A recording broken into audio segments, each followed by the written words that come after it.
My next question will be from Farooq Saab. So, Farooq Saab, as you're well aware that OGDC has drilled the first shale gas well. So, in your opinion, what is the strategy which will take to further chase these unconventional reserves and unconventional, you can say, sequences? And in your opinion, what is Pakistan's E&P in future? What do you see? I think it's a good question to ask. As Pakistan needs a lot of energy, so unconventional reservoir will play a key role in going in the future. Just to touch you on the project we are doing, this is called Kunnar unconventional well in Hyderabad. We have tested vertically 3 zones, and we have surfaced the gas, and the gas quality is pretty good. So 3 zones in Simbar have been tested already. We are planning a horizontal well, and I think in a couple of months we'll execute it with 15 stage of fracs. We did a MOU last year with CCDC in China about drilling 10 to 100 wells. And how it will pan out, it depends upon the productivity of each size of the horizontal zones. I think the model we need to adopt is that we need to develop first the flow rates of these wells and then work on a cost model. Because if you look at the model in the US and then if you look at model in Argentina as well and China as well, the cost reduction was about 6 to 8 times. So initially they were drilling wells for 12 million, now we're drilling about 1 to 2 million. Yeah. And the frac costs reduced from $500,000 to about $50,000. So then it becomes an economy of scale, and then you do a batch drilling and pad drilling and all that. So the idea and the concept is that first you need to develop the source and the value, and then bring the economy of scale. Yeah.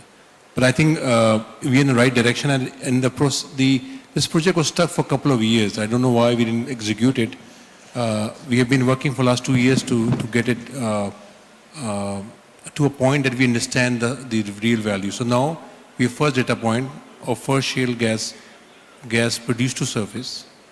The next data point will be that we produce horizontal well, and that will open up the scale. So we are, so if you look at the China strategy when they developed, so it took about, from first well to drilling 100 wells, it took about 12 years.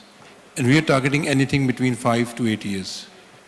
Once we have flowed the horizontal wells, then we'll go to the government and ask the price, because at the moment we're not sure what the price benchmark will be. So I think there's a lot of good news coming out of that space as well.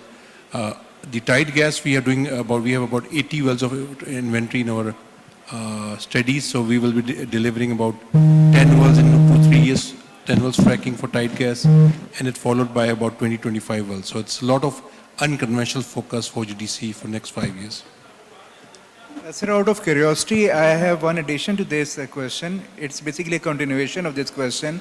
Don't you think that these technologies and these practices which are being utilized internationally successfully, so can we take help from the international experts in guiding us, in providing a strategy to devise our strategies over here in Pakistan? Yeah, I think that the challenge we have in Pakistan is about capability itself.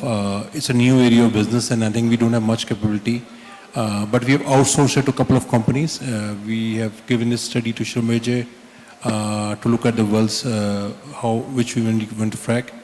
In the parallel, we are trying to develop our own capability because it will be a big portfolio for us. I think that will be one of the verticals in the company we will be developing soon. I think overall it's a very big question for us, that I think the biggest part when we talk about exploration, we talk a lot about geology and potential and all. But I think what my takeaway after spending 3 years in Pakistan is, it's all about capability as well.